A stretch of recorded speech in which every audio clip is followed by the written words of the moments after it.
100కు పైగా దీర్ఘకాలిక సమస్యలకు ఎటువంటి ఆపరేషన్ దుష్ప్రభావాలు లేకుండా హోమియోపతి చికిత్స. You should have a cause ఏంటి? రిలీజియన్, జిహాద్, దాని మీద కాఫిర్. ఇప్పుడు కాఫిర్ అనే కాన్సెప్ట్ మీద నిన్న కూడా నేను మలయాళం న్యూస్ ఛానల్లో డిబేట్లో ఈ పాయింట్ మీద చాలా పెద్ద కాంట్రవర్సీ జరిగింది. ఒక ముస్లిం లీగ్ ప్యానలిస్ట్ వచ్చి అది కాఫిర్ అంటే అది ఎక్కడ లేదని చెప్పారు. లక్కీగా ఇంకో panelist was there and he quoted from the హదీత్ అండ్ ఖురాన్ సెయింగ్ దట్ ఉంది కాఫిర్ అని. ఎట్లా డిఫైన్ చేస్తారు? నాన్ బిలీవర్ని చంపడం వాళ్ళ ఫిలాసఫీ. అక్కడి నుంచి మొదలైంది ద కాన్సెప్ట్ ఆఫ్ గజ్వా-ఏ హింద్ అని చెప్పేది లోకలైజ్ మన భారతదేశానికి. గజ్వా-ఏ హింద్ ఏంటంటే బేసిక్లీ ఇస్లామిక్ రూల్ భారతదేశంలో స్థాపించాలి. దానికి చేయాల్సిన పనులు ఏంటేంటి? సో మనం చూసుకుంటూ వస్తున్నాం, నార్త్లో ఉన్న ఒక వైలెన్స్ కానివ్వండి, సౌత్లో నేను వచ్చే కేరళ నుంచి, కేరళలో ఉన్న వైలెన్స్ అది ఇంకో వైపు పిఎఫ్ఐ కానీ దానికన్నా ముందు సిమి ఉండే. అది కాకుండా కర్ణాటకలో ఇప్పుడు ఎస్డిపిఐ పెద్ద ఫామ్లో వచ్చేసింది. అక్కడ కూడా హిజాబ్ కాంట్రవర్సీ చూసాం మనం.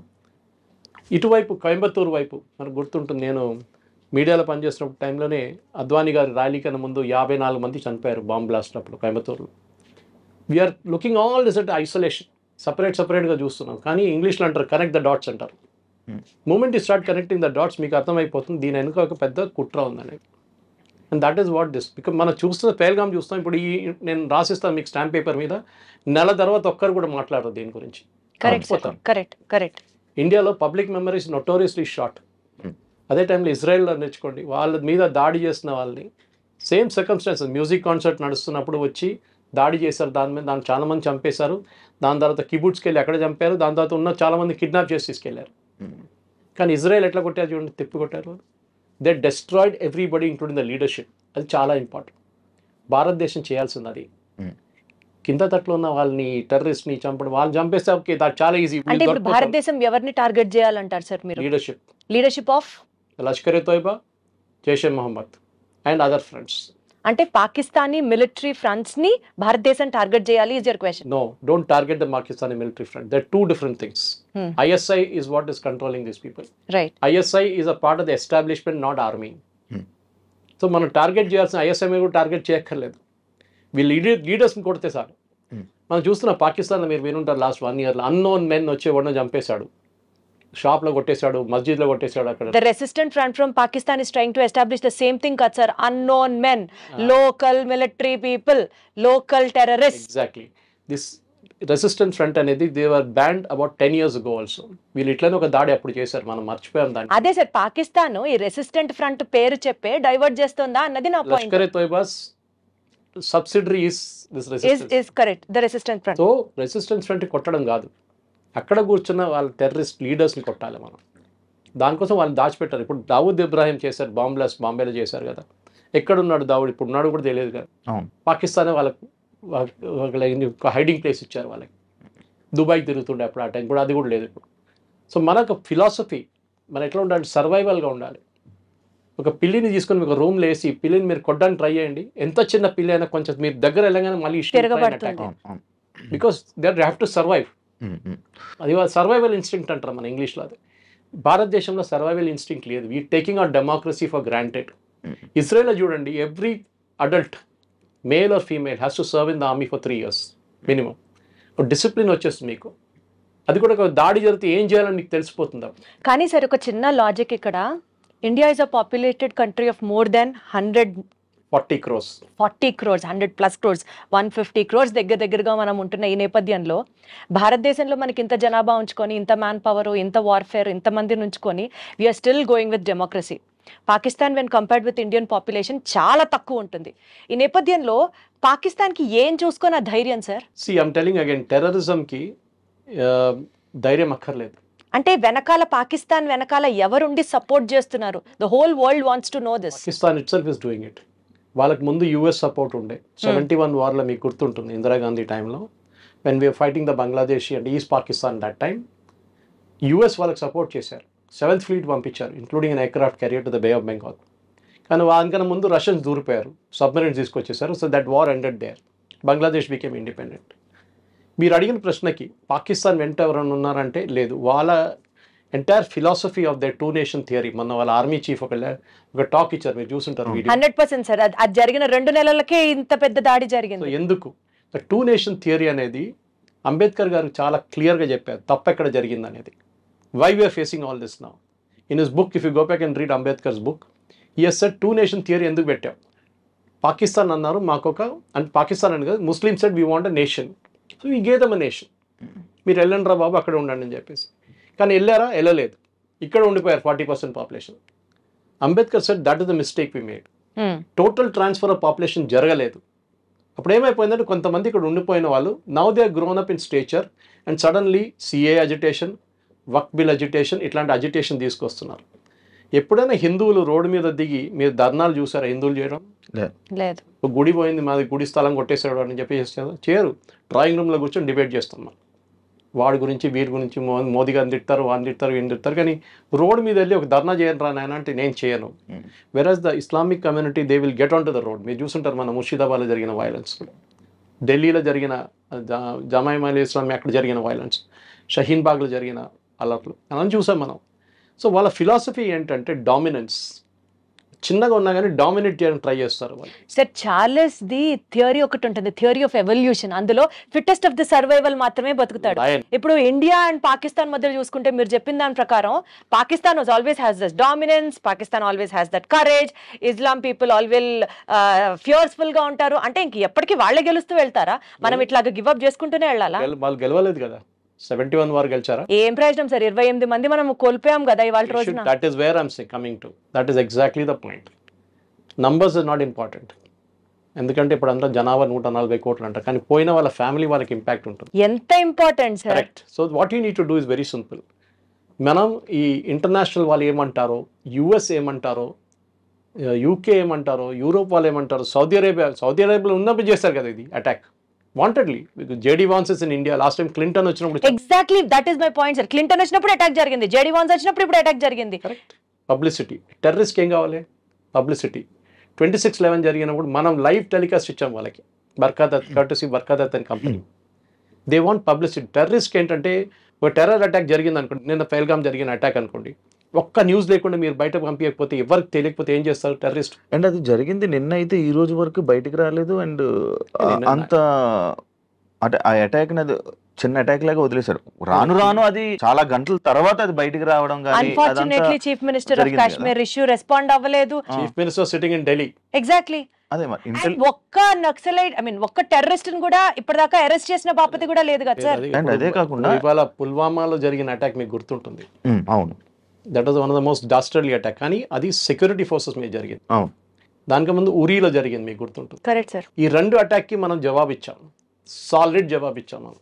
That came out in the movies, not in the real life. అవును. ఇప్పుడు నార్మల్ పీపుల్ చనిపోయారు కదా, సివిలియన్స్ చనిపోయారు కదా, దీనికి నార్మల్గా వెళ్ళి వదిలేస్తారు, మళ్ళీ దీనికి అటాక్ ఇచ్చే ఆలోచన మనం ఎప్పుడంటే ఆల్ఫ్రెడ్ హిచ్కాక్ ఎప్పుడు చెప్తుండే, ఒక థియేటర్లో నేను బాంబు పెడతానంటే సస్పెన్స్ కాదు, ఒక థియేటర్లో బాంబు ఉంది ఎప్పుడు వెళ్తుందని చెప్పి సస్పెన్స్. ఈ was master of suspense Alfred Hitchcock. ఇది కూడా అంతే. మనం ఇప్పుడు వెళ్తే నిన్న రాత్రి I put it on my Facebook, there was 2 AWACS going up and down. AWACS అంటే ఇది their early warning system, planes. భారతదేశం ఏదైనా ఎయిర్క్రాఫ్ట్ టేక్ ఆఫ్ చేస్తుందా లేదని చూడడానికి. మనం అట్లా కాదు చేసేది. We should hit them when they least expect us to hit them. Exactly sir, exactly. That is what we need to do. మనం ఇప్పుడు వెళ్ళి కొట్టడం కాదు. ఇప్పుడు మనం రోడ్ మీద చూస్తాం చూడండి, ఇద్దరు కొట్టుకుని ఉంటారు, యాక్సిడెంట్ అయిన ఇద్దరు కొట్టుకుంటారు, ఏం ఫైదా? So we should do our own planning, our own thing, and the entire world will support you, but don't go and bomb Pakistan just like that. మనం బాంబ్ చేయాల్సింది ద ఫిగర్ హెడ్. ఎవరెవరు ఇది figure head ఉన్నారో, హైడ్రా ఇక్కడ ఉందో హైడ్రాని కొట్టాలి. అలా ఆలోచించి ఉండడం వల్లే ఈ అటాక్స్ అన్ని జరుగుతున్నాయి. అది మన ఫిలాసఫీ. అది మనకు మహాత్మా గాంధీ గారు ఎప్పుడో చెప్పారంట, ఒక చంప మీద కొడితే ఇంకో చంప చూపామన్నట. ఇప్పుడు అట్లా కాదు, నా చంప మీద కొడితే 10 సార్లు కొడతాను నేను. ఆ ఫిలాసఫీ ఇప్పుడు ఉంది. ఘర్మే గుస్కే మారేంగే అని మోదీ గారు చెప్పారు. అప్పుడు ఇంకా కొట్టడం ఉందా సార్? చంపేస్తున్నారు కదా. చంపేయడం అంటే ఇట్స్ వెరీ ఈజీ. ఇంత పెద్ద దేశంలో పుల్వామా లాంటి ప్లేస్లో జరిగినప్పుడు మనకు తెలుసు RDX యూజ్ చేశారు. పహల్గామ్లో ఏం చేశారు వాళ్ళు? ఆ area is a very touristy place అని చెప్పచ్చు. మనం 2000-3000 మంది ఉన్నారు. మీరు సెక్యూరిటీ ఫోర్స్ పెట్టినా కానీ వాడు ఒక దూరిపోయి వాడు ఇవన్నీ టెర్రరిస్ట్ వస్తున్నప్పుడు వాడు చనిపోవడానికి రెడీగా వస్తాడు. Is ready to die. Suicide bombers చూసుంటారు మీరు. కసబ్ వాళ్ళని ఇండియాకి పంపించినప్పుడు they were ready to die. వాళ్ళకి తెలుసు రిటర్న్ వెళ్ళే రూట్ లేదని చెప్పి. వాళ్ళని బ్రెయిన్ వాష్ చేసి ఇస్లాం థ్రెట్లో ఉంది, వీళ్ళు హిందువులు వచ్చి మొత్తం ఇస్లాంని ధ్వంసం చేస్తున్నారు, నువ్వు చేయాల్సిందే ఇదే పట్టుకొని నీకు ₹1 కోటి ఇస్తున్నాను, మీ ఫ్యామిలీని మేము చూసుకుంటా అంటే that fellow will get in to that mood. This is what Israel also faced, suicide bombers. వాళ్ళని తట్టుకోలేము మనం, ఆఫ్ఘనిస్తాన్లో చూసాం మనం. So the problem is to do with the religion. మీరు కాఫీర్లు చెప్పే వాళ్ళు కాఫీర్లు చంపాలని చెప్తున్నారు. మీరు చూసారు, మీరే చెప్పారు ఇప్పుడు. నిజంగా రిలీజియన్ ని ప్రేమించే వాడికి అర్థమైతే చెప్తాం సార్. ఇట్లాంటి మతోన్మాదం చేసే వాళ్ళకి రిలీజియన్ లో, మీ రిలీజియన్ లో ఇది రాసి లేదురా అన్న వాడికి అర్థం కావట్లేదు కదా. అదిగా 370 తీసినప్పుడు మీకు అందరు గుర్తుంటుంది. 370 తీసినప్పుడు అందరు పండుగ చేసుకున్నారు. 370 తీసేశారు. 370 తీసారు. I was involved with one of the teams working on finding out the bill ఎక్కడ ఉందనేది. 370 కాదు problem. They was a bill called 35A. It was actually an ordinance. Jawaharlal Nehru చేసిన అన్నిటికంటే పెద్ద కుట్ర అది. ఈ 35A ఆర్డినెన్స్ మీకు తెలుసు, రాజేంద్ర ప్రసాద్ గారు సైన్ చేశారు. అడిగారు నెహ్రూ దగ్గర, దీన్ని బిల్గా కన్వర్ట్ చేయాలి, విత్ ఇన్ 6 months ల్యాప్స్ అయిపోతుంది ఆర్డినెన్స్. ఆ ల్యాప్స్ అయిన ఆర్డినెన్స్ పెట్టుకొని ఇప్పుడు దాకా మొన్న దాకా నడిపించారు. దాంట్లో one of the most crucial scenes as a lady I'm telling you, ఒక అమ్మాయి, కాశ్మీరీ అమ్మాయి ఒక ఇండియన్ సిటిజన్ని పెళ్లి చేసుకుంటే she will lose all our property, వాళ్ళ ఫాదర్ సైడ్ నుంచి మదర్ సైడ్ నుంచి. బట్ అదే అమ్మాయి పాకిస్తాన్ నుంచి ఒకటి పెళ్లి చేసుకుంటే she will retain all the property.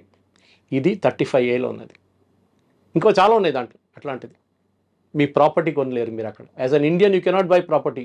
మొన్న కూడా ఈ అటాక్ జరిగిన దానికన్నా ముందు January 9th అనుకుంటాను, దేవద రౌఫ్ అని చెప్పి ఒక మినిస్టర్ ఉన్నారు క్యాబినెట్లో, Omar Abdullah cabinet. He made a statement, ఈ టూరిస్టులు వచ్చి మా కల్చర్ని మొత్తం మార్చేస్తున్నారని. అంటే వాళ్ళకి ఏంటంటే బుర్కా వేసుకొని నడవాలి, అక్కడేమో అమ్మాయిలు పాసిబిలీ షార్ట్స్ వేసుకొని టీషర్ట్స్ వేసుకొని తిరుగుతున్నారేమో లాల్ చౌక్లో అక్కడ ఇక్కడ ఫెయిల్గామ్ లాంటి ప్లేసెస్. వీళ్ళు మార్చేస్తున్నారు, మా కల్చర్ని మార్చేస్తున్నారని చెప్పి. వాళ్ళకి భయం అంటే వాళ్ళ అమ్మాయిలు కూడా దాన్ని రేపు రిప్లికేట్ చేస్తారని భయం వాళ్ళకి. ఇప్పుడు దాకా ఇంట్లో దాచిపెట్టుకున్నారు వాళ్ళు. That statement has lot to do with ఈ టెర్రరిస్ట్ అటాక్ అని. సెకండ్ థింగ్ మీరు మర్చిపోకూడదు, ఇదే లాజిక్ని మనం ఎక్స్టెండ్ చేస్తే, మీరు అక్కడ రాషిద్ అలీ ఇంజనీర్ అని ఒక ఎంపీ ఉన్నారు, మీకు గుర్తుంటుంది, బారాముల్లా నుంచి. Is an accused in the terror case and జైల్లో ఉన్నారు. ఇప్పుడే బెయిల్ ఇచ్చారు మొన్న సుప్రీంకోర్టు. ఈ మనిషిని ఎలెక్ట్ చేశారండి, బారాముల్లా సిటిజన్స్ ఎలెక్ట్ చేశారు. అంటే అక్కడ ఉన్న లోకల్స్ కూడా సపోర్ట్ చేస్తున్నారు టెర్రరిజం. అమృత్పాల్ సింగ్ని పంజాబ్లో చేసినట్లని. They knew he's a terrorist, కానీ ఎలెక్ట్ చేశారు అది. సో మీరు టెర్రరిస్ట్ని సపరేట్గా పెట్టలేరు, పాపులేషన్ కూడా ఉంది. ఇప్పుడు లోకల్ సపోర్ట్ లేకుండా ఈ అటాక్ జరగదు. దీనికన్నా ముందు కూడా ఎన్నో అటాక్లు జరిగాయి. ఇండియన్ మిలిటరీ డ్రెస్ వేసుకొని టెర్రరిస్ట్ అటాక్ చేశారంటే అంతకన్నా హాస్యాస్పదంగా ఎక్కడన్నా మా దగ్గర లాల్ బజార్ ఉంది, ట్రిమల్గిరి దగ్గర. నేను అల్వాల్ ఉంటాను, నేను ట్రిమల్గిరి దగ్గర లాల్ బజార్ ఉంది. There get everything from a pin to an elephant అంటారు. అది ఆర్మీ ఏరియా, ఎప్పటి నుంచో బ్రిటిష్ టైం నుంచి ఉన్న మార్కెట్ అది. ఆ మార్కెట్లో వెళ్తే మీకు క్యామోఫ్లాజ్ యూనిఫామ్ దొరుకుతుంది. కానీ మొన్న మన ఒక 5-6 years ముందు ఈ అటాక్ జమ్మూ కాశ్మీర్లో జరిగిన తర్వాత బ్యాన్ చేసి పడేశారు, ఎవరికి ఇవ్వరు యూనిఫామ్ అని చెప్పి. క్యామోఫ్లాజ్ యూనిఫామ్ ఎందుకు sir? Why are we Indians or why is Indian policy so accessible to everybody sir? That is a good question. Suppose I start attacking like Israel, ఇదే మనుషులు సుప్రీంకోర్టుకి వెళ్తారు రేపు. Human rights violation sir. Exactly అదండి sir. వాడు అక్కడ తిరిగి, నేను చెప్తాను మీకు ఎగ్జాంపుల్ ఇస్తాను. I often as army officers, మీరు ఈ 7th class 8th class ఫెలోస్ని 10th class ఫెయిల్ జవాన్గా తీసుకుంటారు కదా, మీరు కొంచెం చదువుకున్న వాళ్ళు జవాన్గా తీసుకోవచ్చు కదా, ఇప్పుడు టెక్నాలజీ మారింది కదంటే. నో PhD అని జవాన్గా తీసుకుంటే వాడు రేపు బ్యాటిల్ ఫీల్డ్లో ఉంటే వాడు గొట్రా అని చెప్పగానే వాడు మీరు ఫైర్ చేయాలంటే, సార్ వాడు అట్లా తిరిగి నిలబడి ఉన్నాడు సార్, మనం కరెక్ట్ కాదు కదా, మనం ఆపోజిట్ చూస్తేనే ఫైర్ చేయాలి కదా సార్. మనం లాజిక్ ఇస్తాడు, ఫైర్ ఎందుకు చేయకూడదు, దాని లోపల వాడు ఫైర్ చేస్తాడు, చచ్చిపోతాడు. 7th class వాడు అట్లా కాదు, వాడి దగ్గర ఫైర్ చేయాలంటే ఫైర్ చేస్తాడు, అంతే కథ. ఈ won't think twice. Ignorance is a bliss sometimes, sir. Sometimes. Good. But see, the policy is very simple. We are not a nation which is aggressive. అది మన ప్రాబ్లం. అది అక్కడే వస్తాను సార్ ప్రాబ్లం అంతా. ఈ Mahatma Gandhi we are not aggressive అన్న point కి అడుగుతాను సార్ మిమ్మల్ని. కసబ్ని ఉరిదీసేటప్పుడు అసలు this is the best return gift we could give them అని చెప్పి మనం చాలా కాలర్లు ఎగరేసుకున్నాం. సర్జికల్ స్ట్రైక్స్ చేసినప్పుడు మనతో ఎవడన్నా పెట్టుకుంటే మటాషే, మేము చూపించాం చూడండి అని ప్రపంచం మొత్తం చప్పట్లు కొట్టేలా చేసాం. కానీ వీఆర్ నాట్ స్టాపింగ్ దేర్. దాడి మీద దాడి, దాడి మీద దాడి, దాడికి ప్రతి దాడి జరుగుతూనే ఉంది. సో ఈ ప్రాబ్లమ్ని అడ్రస్ చేసి ఫుల్ స్టాప్ పెట్టాలి అని అంటే మీరు అన్నట్లు ఆ హెడ్స్ ఎవరో ఫిగర్ అవుట్ చేసి అగ్రెషన్ లేని ఇండియాకి అగ్రెసివ్నెస్ తెచ్చుకొని ఫైట్ చేయడం విల్ నాట్ హ్యాపెన్. ఈ నేపథ్యంలో what is the other source? We want to end this అని అనుకుంటే కాశ్మీర్ వదులుకోవాలా? అది చాలా ఈజీ సొల్యూషన్. రేపు కాశ్మీర్ వదిలితే మళ్ళీ ఇంకోటి అడుగుతారు. ఇది భస్మాసుర్ ఎఫెక్ట్ అంటాను నేను ఎప్పుడు ఇంగ్లీష్లో, ఒక మేనేజ్మెంట్ థియరీ. అది మీరు ఇచ్చిన వారం మీ తల మీద తీసుకొచ్చి పెడతారు రేపు. Simple as that. భస్మాసుర్కి వరం ఇచ్చిన తర్వాత టెస్ట్ చేయడానికి భస్మాసుర్ ఏం చేశారు? శివభగవాన్ తల మీద పెడదాంలే అనుకున్నారు. Same thing here. These people will not stop. Kashmir is not the problem. Kashmir is only an excuse. హిందువులు కాశ్మీర్కి వెళ్ళడం వాళ్ళ ప్రాబ్లం. హిందువులు వెళ్ళడం కాదు ప్రాబ్లం. కశ్మీర్ హిందువులది కాకూడదని వాళ్ళ ప్రాబ్లం, వెళ్ళడం కాదు. So remember it was a major Hindu site Kashmir అనేది చాలా సంవత్సరాల నుంచి. ఆఫ్ఘనిస్తాన్లో ఉన్న ఎయిర్పోర్ట్ పేరు గందహార్ అది ఒక టైంలో. అది వీవర్ ఎ హిందూ కింగ్డమ్. కానీ ఎక్కడి నుంచి ఉన్న మన కంబోడియా దాకా మీరు యాంకార్ వాట్ దాకా వెళ్ళొచ్చు మీరు. కానీ ఆ సివిలైజేషన్ పోయినప్పుడు ఏమైపోయిందంటే ఇస్లామిక్ వాళ్ళు ఎక్కడని చూడండి. I gave an example I think earlier. Syria was not a Muslim country, ఇప్పుడు 100% ఇస్లామిక్. ఈజిప్ట్ కాదు, Iraq no. Lebanon Christian country, ఇప్పుడు ఎక్కడుందండి లెబనన్లో ఒక 30% 20% ఉన్నారు క్రిస్టియన్స్ అంతే. ఎక్కడ వీళ్ళు వెళ్ళినా కానీ కంప్లీట్లీ ఇస్లామైజ్ చేసేస్తారు. We're the only civilisation and you should be proud of it. మన భారతదేశంలో ఉన్న భారతదేశం అనేది ఇది ద ఓన్లీ సివిలైజేషన్. మన 5,000 కన్నా ఎక్కువ సంవత్సరాలు మనకు కంటిన్యూస్ సీక్వెన్స్ లైనేజ్ ఉంది మనకి. Kashi is the oldest inhabited city in the world. Constantinople ఉండే, చాలా మటుకు మిగతా ప్లేసెస్ ఉండే, కానీ వాళ్ళందరూ దే హ్యాడ్ బ్రోకెన్ సివిలైజేషన్ అడవిట్లో. మన కంటిన్యూస్గా ఉన్నాం. దానికోసం మనని వీళ్ళు వచ్చి ముందు మొఘల్స్ వచ్చారు, దానికి ముందు ఆఫ్ఘాన్స్ వచ్చారు, దాని తర్వాత పోర్చుగీస్ వచ్చారు, డచ్ వచ్చారు, ఇంగ్లీష్ వచ్చారు. They all ruled us but they could not destroy the Hindu civilisation. అది కూడా మనం గుర్తుపెట్టుకోవాలి. హిందూ సివిలైజేషన్ వాళ్ళు that is where the problem వస్తుంది. మీ అడిగారు ప్రశ్నకి దీనికి ఎండ్ ఉందా, ఏమైనా ఎండ్ గేమ్ ఉందా అని చెప్పి. ఎండ్ గేమ్ లేదు దీనికి. ఎందుకంటే మీరు ఇజ్రాయెల్ నుంచి నేర్చుకోండి. ఇజ్రాయెల్ హనియాని కొట్టారు, నస్రుల్లాని కొట్టారు, ఎక్కడెక్కడ వాళ్ళ నేతలను వాళ్ళందరినీ కొట్టారు, కానీ ఆగిందండి, కానీ నడుస్తున్నది అప్పుడు. So we have to keep fighting, this no choice. ఇది మన సర్వైవల్ యాజ్ అ నేషన్. మనం అనుకుంటా వాడిని కొట్టేస్తే అయిపోతాయిలే, వాడు ఫినిష్డ్, లష్కర్ అయితే అయిపోయింది, ఇంకోటి చేస్తాడు దాని తర్వాత. అలా అయితే మరి టూరిజం అనుకొని కాశ్మీర్కి వెళ్ళడం ఆపేయాలా? మరి మీరు ఎక్కడికైనా వెళ్ళండి, రేపు కాశ్మీర్కి వెళ్ళాను ఇక్కడ రాసి. ఇప్పుడు నేను ముందే ప్రోగ్రామ్ స్టార్ట్ అయ్యే ముందు మా ఫ్రెండ్ లేలో ఉన్నాడు, ఆయనతో మాట్లాడి. నేను కూడా వెళ్ళాను 6 నెలల ముందు. బ్యూటిఫుల్ ప్లేస్, కానీ అంటే ఎవరు రాడు సార్ ఇక్కడికి అంటున్నారు. కానీ ఇందులోనే ఈ టూరిస్టుల్లో ఒక టూరిస్ట్ ఇంటెలిజెన్స్ బ్యూరోకి సంబంధించిన పర్సన్ కూడా ఉండడం జరిగింది. కరెక్ట్, నేవీలో ఒక ఆయన ఉన్నారు. నేవీ ఒక ఆయన సంబంధం, అంటే ఈ డిఫెన్స్ వాళ్ళే వెళ్తున్నారు. అండ్ ఇంటెలిజెన్స్ నుంచి ఏ రిపోర్ట్, అంటే ఎప్పుడైనా ఏదైనా అటాక్స్ జరిగినా కానీ ఏదైనా అయితే ఇంటెలిజెన్స్ రిపోర్ట్ ద్వారా ఆర్మీకి సమాచారం వెళ్ళింది, వెంటనే ఆర్మీ ఇలా తీసుకున్నారు, వెంటనే జాగ్రత్తలు తీసుకున్నారు అని చెప్తారు కదా. మరి ఇంటెలిజెన్స్ ఇంటెలిజెన్స్ ఒకటి హ్యూమన్ ఇంటెలిజెన్స్, ఇంకోటి టెక్నికల్ ఇంటెలిజెన్స్. ఇప్పుడు చాలా మటుకు మన నెక్సలైట్స్ని హ్యాండిల్ చేస్తున్నప్పుడు నల్లమల ఒక ఏరియా టైంలో నల్లమల మీరు ఎంటర్ కాలేరు. మీరు ఇప్పుడు నల్లమల మీరు డ్రైవ్ చేసుకుని శ్రీశైలం దాకా వెళ్ళొచ్చు టెన్షన్ లేకుండా. పాత జనరేషన్ తెలియదు, possible your generation doesn't know that we could not enter Nallamala. Blue tarpaulin వేసుకుని నెక్సలైట్స్ అక్కడే ఉంటుండే దాని లోపల. ఎట్లా మొత్తం Chhattisgarh recently you saw that ఎట్లా తీస్తారు ఛత్తీస్గఢ్, జార్ఖండ్ అంతా డైలీ ₹1 తలకాయ మీద ఉన్న బౌంటీ ఉన్న వాళ్ళు చంపేస్తున్నారు. Human intelligence is very important. దానికోసం ఆర్మీ దగ్గర ఒక బడ్జెట్ ఉంటుంది. ఎప్పుడు ఆర్మీ అని కాదు, ఏ సెక్యూరిటీ ఫోర్స్ దానికి ఆడిట్ ఉండదు. తీసుకురా బాబు 10 కోట్లు అని చెప్పి ఇచ్చేస్తారు. ఆ 10 కోట్లు వీళ్ళు ఇన్ఫార్మర్స్ని పెట్టుకుంటారు, డబ్బులు ఇస్తారు, 25 లక్షలు ఇచ్చి అరే టెర్రరిస్ట్ వచ్చాడో చెప్పు మాకు అని చెప్పేసి. That is one way of knowing it. Second is technical intelligence. మీరు టెలిఫోన్ ఇంటర్సెప్ట్స్ ఉండొచ్చు, హ్యూమన్ ఇంటర్సెప్ట్స్ ఉండొచ్చు, మీరు అల్ట్రా ఫ్రీక్వెన్సీ పెట్టి ట్రేస్ చేయవచ్చు మనుషుల్ని, ఎస్పెషల్లీ బార్డర్ ఏరియాస్లో. ఈ ప్లేస్లో మీరు చెప్పిన క్వశ్చన్కి నాకు 2-3 ఛానల్స్ వాళ్ళు అడిగారు ఇదే ప్రశ్న. So I'm just repeating it. A intelligence వాడు స్పెసిఫిక్గా చెప్పారు మీకు, జనరల్గా చెప్తారు. వర్షం పడుతుందా రిపోర్ట్ అంటూ మన వెదర్ రిపోర్ట్ పడితే లేకుండా పడదు అన్నాడు. అదే సంగతి ఇది కూడా. అటాక్ జరుగుతుందని కాదు, వేర్ విల్ ఇట్ హ్యాపెన్ అని చెప్పే ఆ ప్రసక్తి మన వాళ్ళ దగ్గర లేరు ఇప్పుడు. Very few. Should we develop on that sir? See, it's technical intelligence is only way and human intelligence. ఇప్పుడు ఇజ్రాయలీస్ చూడండి, వాళ్ళు హనియా ఎట్లా దొరికారు వాళ్ళకి, is the most secretive guy. Or Nasrallah ఏ బిల్డింగ్లో కూర్చొని 4 ఫ్లోర్ బేస్మెంట్ కింద ఉన్న మనిషిని కొట్టారు. వాళ్ళు ఎట్లా కొట్టారు? ఎవరో వాళ్ళ గ్రూప్లో ఎవరో ఒకరు ఉన్నారు who passed on the information. ఇది చాలా ఇంపార్టెంట్. ఇది టైం పడుతుందండి, అంత ఈజీ కాదు హ్యూమన్ ఇంటెలిజెన్స్ డెవలప్ చేయడానికి. ఎందుకంటే ఒకటి, ఆ ఇస్తున్న ఇంటెలిజెన్స్ కరెక్టో లేదో మనకు తెలియదు. మనం 30 మంది సోల్జర్స్ని పంపిస్తాం, సడన్లీ వాళ్ళ మీద దాడి జరగవచ్చు. సార్, ఒక మోస్ట్ పీక్ టైంలో టూరిజం పీక్లో ఉన్న ఒక ప్లేస్లో, మినీ స్విట్జర్లాండ్గా పేరొందిన ఆ ప్లేస్లో అసలు సెక్యూరిటీయే లేకపోవడం ఏంటి సార్? Good question. అండ్ అదే కాకుండా ఇక్కడ డైరెక్ట్గా వెహికల్స్ ట్రాన్స్పోర్ట్ కూడా కొంచెం ఇది లేదు, గుర్రాల మీద లేకపోతే ఇలా ట్రెక్కింగ్ చేస్తూ ఉండాలి. అంటే అలాంటి ప్లేసుల్లోని ఇప్పుడు నార్మల్గా మనం ఏదైనా ఒక ఫారెస్ట్ ఏరియాలో కానీ అటు సైడ్ ఇప్పుడు మనం ఏదైతే మనం అనుకుంటున్నామో బట్ గ్రే హౌండ్స్ డిపార్ట్మెంట్ అని చెప్పి మన స్టేట్కి సంబంధించి పెడుతూ ఉంటారు. లైక్ ఇలా రాకూడదు యాంటీ నక్సలైట్ స్క్వాడ్ కొంచెం వాళ్ళందరినీ సెక్యూరిటీగా మన టూరిస్టులకి మన భక్తులకి వీళ్ళందరికీ పెడుతుంటారు. కానీ అలాగే అంత బార్డర్లోనే అది కొంచెం డేంజరస్ ఏరియా, కొంచెం ఇది ఏరియా కదా, మినిమం సెక్యూరిటీ ఉండాలి కదా. అసలు సెక్యూరిటీ లేకపోవడం ఏంటి సార్? మనకు తెలియదు వాట్ హ్యాపెండ్. దట్ ఇస్ మనం వెయిట్ చేద్దాం, ఇంకో వారం వెయిట్ చేద్దాం. వారం కూడా అక్కర్లేదు, 3-4 రోజులు తెలిసిపోతుంది ఏం జరిగింది అనేది. సెక్యూరిటీ వాళ్ళు ఉన్నారా లేకుండా, ఎందుకంటే ఈ ప్లేస్ పెహల్గాం కాదు, ఇది పెహల్గాం నుంచి కొంచెం దూరం ఉంది, 9 కిలోమీటర్ దూరం ఉంది. చనదర్ ఏరియా, బహుశా పెహల్గాంలో ఉండొచ్చు సెక్యూరిటీ ఫోర్సెస్. కానీ ఇదైపోతుందంటే మీరు ఆ ప్లేస్కి వెళ్తే ఈ టూరిస్ట్ వాళ్ళు ఏం చేస్తారంటే హోటల్ వాళ్ళు ఒక టెంట్ వేసుకొని, నిన్ను కూడా చూసుంటారు మీరు, టెంట్ వేసి 50 చైర్లు వేసేసి వాళ్ళందరినీ కూర్చోబెట్టి వాళ్ళకి మ్యాగీ ఇప్పిస్తారు. అక్కడికి వెళ్తే మీకు మ్యాగీ దొరుకుతుంది, అక్కడ మ్యాగీ టీ ఇచ్చేసి మిమ్మల్ని చూసుకొని మీరు కొంచెం తిరుగుతారు, గేమ్లు ఆడుకుంటారు, అంతే. దాని తర్వాత దిగేసి కిందకి వచ్చేస్తారు. సో పాసిబ్లీ పెహల్గాంలో ఉండేమో సెక్యూరిటీ ఉంటుంది 100%. ఈ స్పాట్లో ఈ మూవింగ్ క్రౌడ్ ఇది. ఈ పొద్దున మీరు వెళ్తే టెంట్ ఉండదు, సాయంత్రం కానీ టెంట్ పడుతుంది అక్కడ. సో అది చేంజ్ ఆఫ్ స్ట్రాటజీ ఉండాలన్నా, నెక్స్ట్ టైం నుంచి హోటల్ వాళ్ళని ఇన్ఫార్మ్ చేయమని చెప్పాలన్నా అది కూడా ఉండొచ్చు. మీరు చెప్పిన ప్రశ్నకి హోటల్ వాళ్ళు టిప్ చేసి ఉంటారా? That is also another question.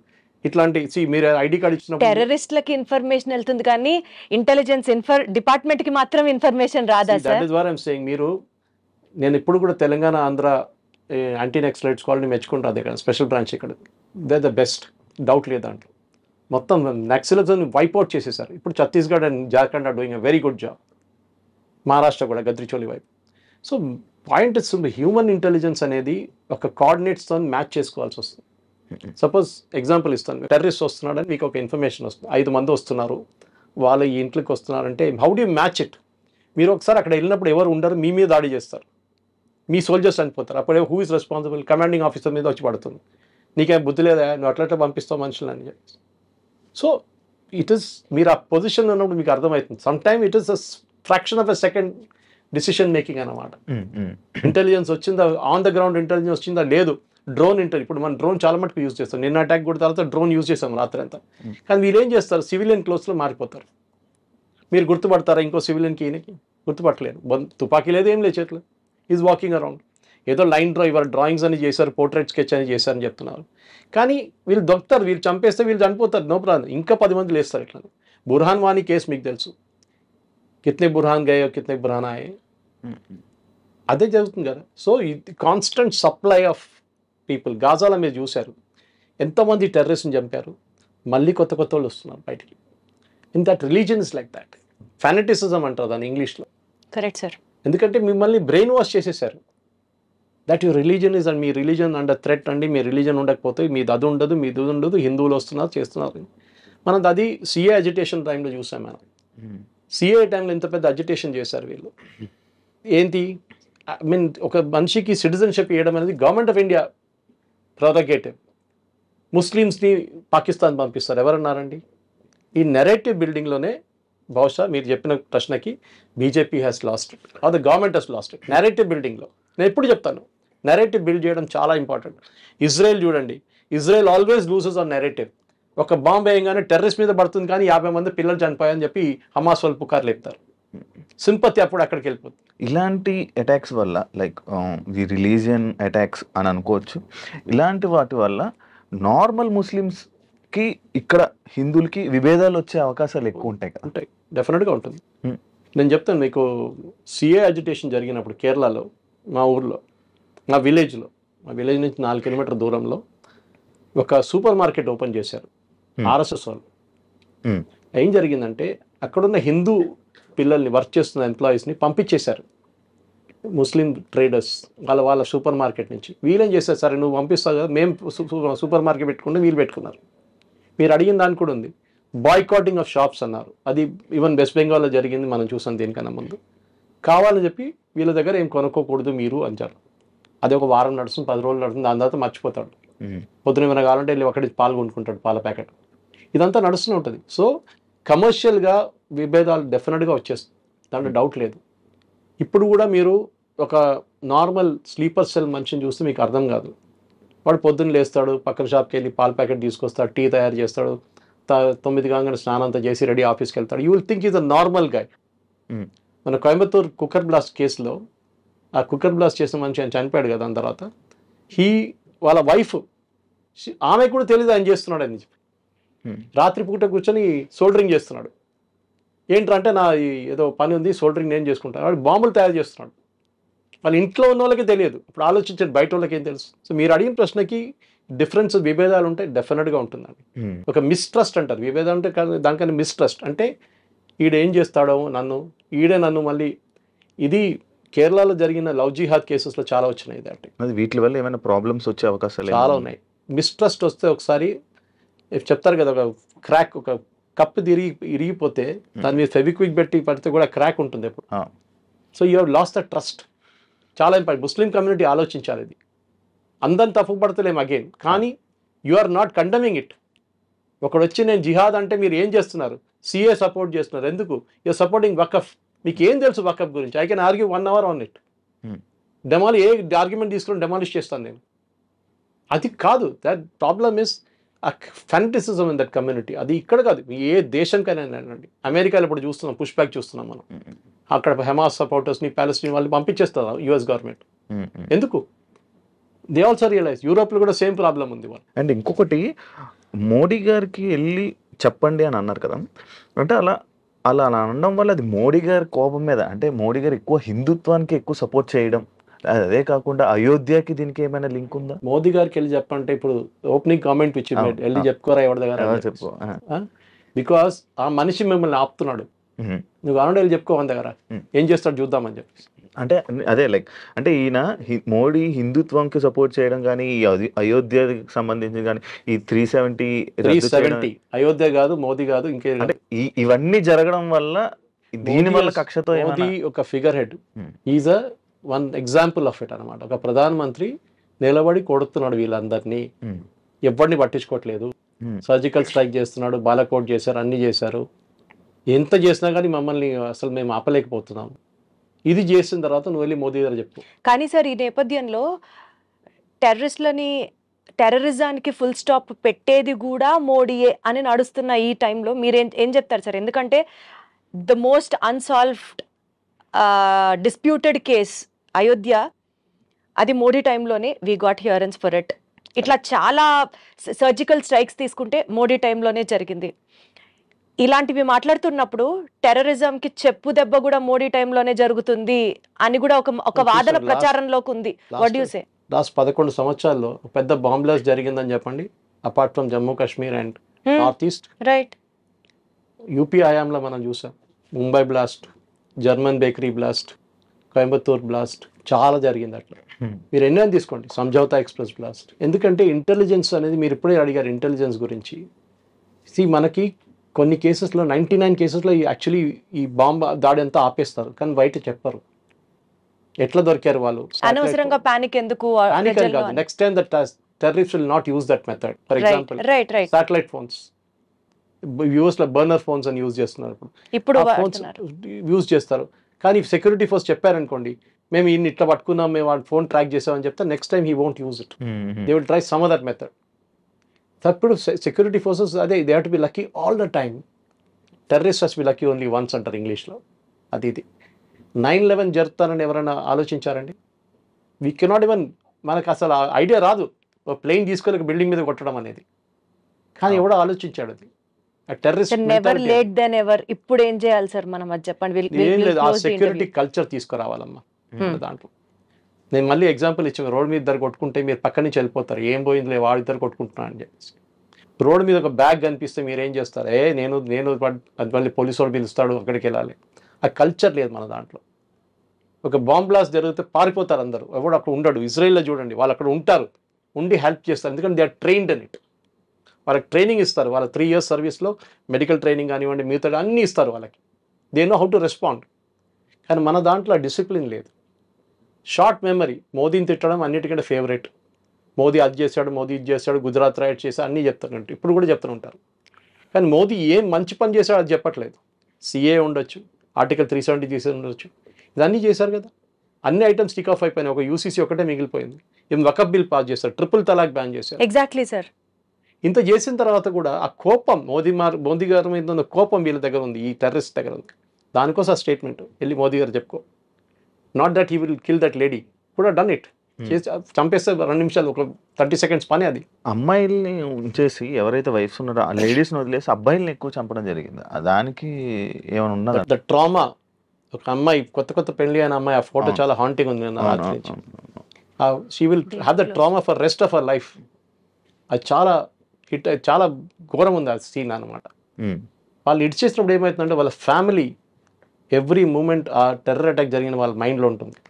10 మందికి చెప్తారు, 100 మందికి చెప్తారు, ఆ మెసేజ్ పోతుంది. మేము కావాలంటే ఎప్పుడు కావాలంటే కొడతాం మేము హస్బెండ్ని.